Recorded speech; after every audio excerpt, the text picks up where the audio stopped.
Selamat pagi pemirsa. Berita Padang hadir kembali hari ini bersama saya Adini dan sejumlah informasi telah kami siapkan untuk Anda. Berikut selengkapnya.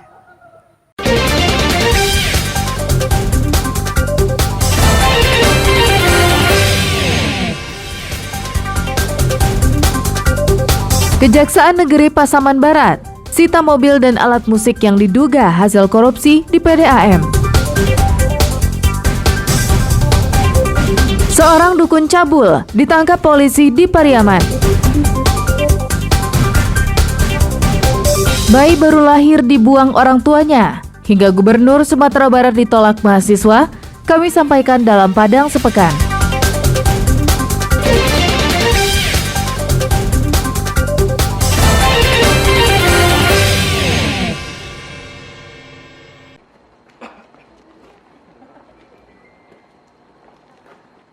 Tim penyidik Kejaksaan Negeri Pasaman Barat Rabu sore menggeledah perusahaan daerah air minum Tirta Gemilang. Petugas memasang garis polisi di pintu masuk kantor yang beralamat di Padang 7, Nagari Awa Kuning, Kecamatan Pasaman tersebut. Satu persatu dokumen yang dianggap penting diperiksa penyidik. Petugas menyita dokumen-dokumen yang dianggap penting untuk dijadikan alat bukti. Petugas juga menyita sebuah mobil dan satu set alat musik lengkap. Penggeledahan dan penyitaan ini terkait dugaan tindak pidana korupsi dan penyalahgunaan pengelolaan anggaran daerah. Anggaran sebesar 3 miliar rupiah tersebut dialokasikan untuk sambungan baru air bersih PDAM sebanyak 1.000 rumah berpenghasilan rendah. Namun anggaran tersebut tidak digunakan sebagaimana mestinya. Yang dibawa dari kejaksaan itu adalah satu unit kendaraan Ford warna biru dan alat-alat musik. Alat musik banyak beberapa item, ada juga drum, ada juga gitar, ada juga organ, banyak jenis lainnya. Dokumen juga dibawa oleh kejaksaan selaku barang bukti nantinya. Dianggarkan seharusnya 1.000 warga Pasaman Barat itu mendapatkan sambungan baru, ya kan? Dengan RAB masing-masing 300 juta. Nah, pada kenyataannya di tahun 2021 oknum pengurus direksi dari PDAM Pasaman Barat itu kemudian menggunakannya untuk kegiatan lain. Dalam kasus ini, tim penyidik sudah memeriksa 15 saksi, akan tetapi jaksa belum menetapkan satu orang pun sebagai tersangka. Safatul Ulum melaporkan dari Pasaman Barat.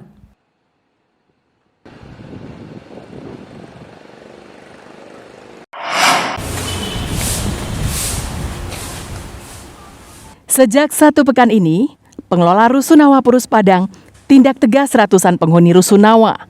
Tindakan tersebut berupa pemutusan aliran listrik dan penyegelan bagi penghuni Rusunawa yang terlambat membayar lebih dari 3 bulan berturut-turut.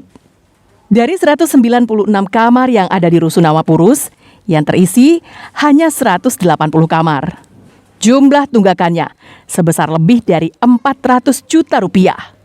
Tunggakan tersebut terjadi akibat terlambatnya para penghuni Rusunawa membayarkan kewajibannya setiap bulan. Menurut Kepala UPT Rusunawa Padang, Angga Liberdo, tunggakan sudah terjadi sejak tahun 2017 lalu. Penghuni Rusunawa yang merupakan masyarakat berpenghasilan rendah ini rata-rata menunggak 6 bulan hingga 12 bulan. Penghuni Rusunawa mengaku jika mereka mengalami kesulitan keuangan sejak pandemi COVID-19 pada tahun 2020 lalu. Namun, kini sebagian sudah mulai kembali mencicilnya. Ya itulah Pak, karena kebetulan hari itu pas Corona, jadi kami udah agak pembayaran itu agak macet. Jadi setelah itu kami diberi juga dari PT bahwa diringankan bahwa boleh bayar satu yang belum dibayar, jadi satu yang akan pemakaian. Ada yang setahun, ada yang 6 bulan. Supaya kita lakukan pengurangan piutang itu dengan mencicil ke masing-masing penyewa, mungkin dilampirkan surat keterangan tidak mampu di kelurahan, baru kita bisa terima. Tubuh tidak membayar, kita melakukan pemutusan listrik. Satu lagi tahap berikutnya bulan ke depan kita melakukan penyegelan. Yang pemutusan listrik ini telat berapa bulan ya Pak? Pemutusan listrik paling 2 bulan dari yang sebelum pembayaran. Harga sewa rumah di Rusunawa Purus bervariasi dan berbeda menurut lantai. Yang termahal di lantai 1, Rp325.000 per bulan. Dan yang termurah di lantai 5, sewanya hanya Rp245.000 per bulan. Robiham melaporkan dari Padang. Harganya tinggi dengan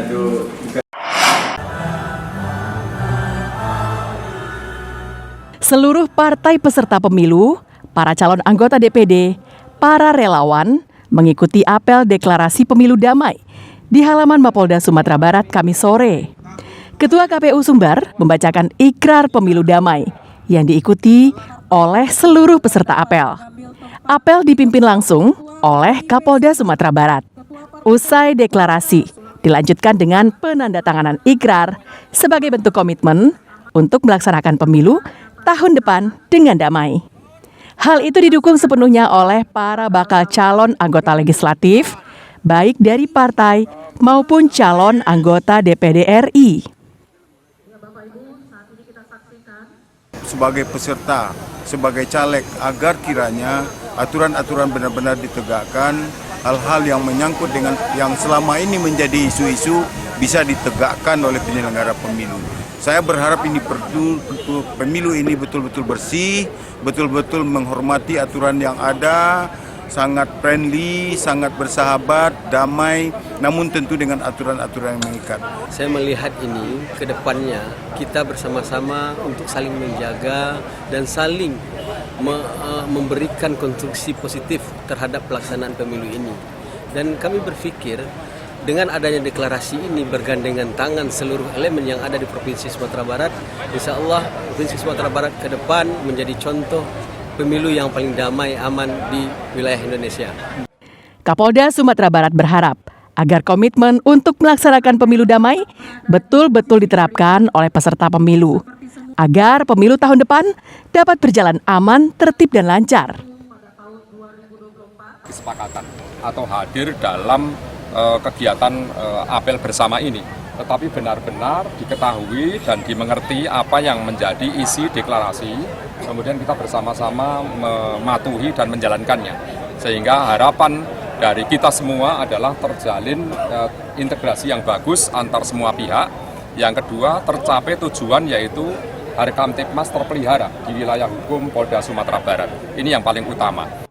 Para peserta pemilu sepakat, jikapun ada riak-riak atau perselisihan di lapangan pada pelaksanaan pemilu mendatang, dapat diselesaikan sesuai mekanisme yang berlaku. Laude Juhardio Anse melaporkan dari Padang.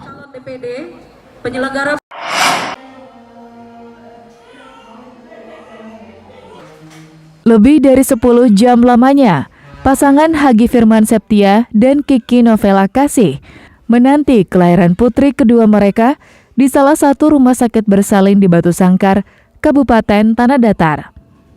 Bayi perempuan dengan berat 3,5 kg dan panjang 40 cm itu lahir dengan proses persalinan normal pada pukul 7:20 menit.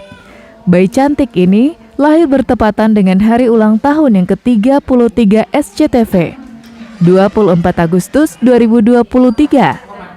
Kebahagiaan pasangan suami istri yang berasal dari Nagari Tabe, Kecamatan Pariangan, Tanah Datar ini semakin bertambah dengan adanya kejutan istimewa dari SCTV berupa bingkisan dan uang tunai sebesar 5 juta rupiah. Asyhadu an la ilaha illallah. Perasaan pasti sangat senang, Kak. Tambah kejutan dari SCTV itu jauh sangat membantu gitu kan. Alhamdulillah lancar, proses persalinannya normal dan bayinya sehat. Ibunya tadi alhamdulillah lahir normal, berat bayinya 3,5 kilo dengan panjang 49 cm. Alhamdulillah lahir bayi perempuan tadi Bu. Insya Allah lahir normal lancar tadi Bu. Kejutan dari SCTV ini menjadi bagian dari perayaan ulang tahun yang ke-33 tahun SCTV yang jatuh pada tanggal 24 Agustus 2023. Sri Purnawa melaporkan dari Kabupaten Tanah Datar. Selamat ulang tahun ke-33. Semoga SCTV semakin luar biasa.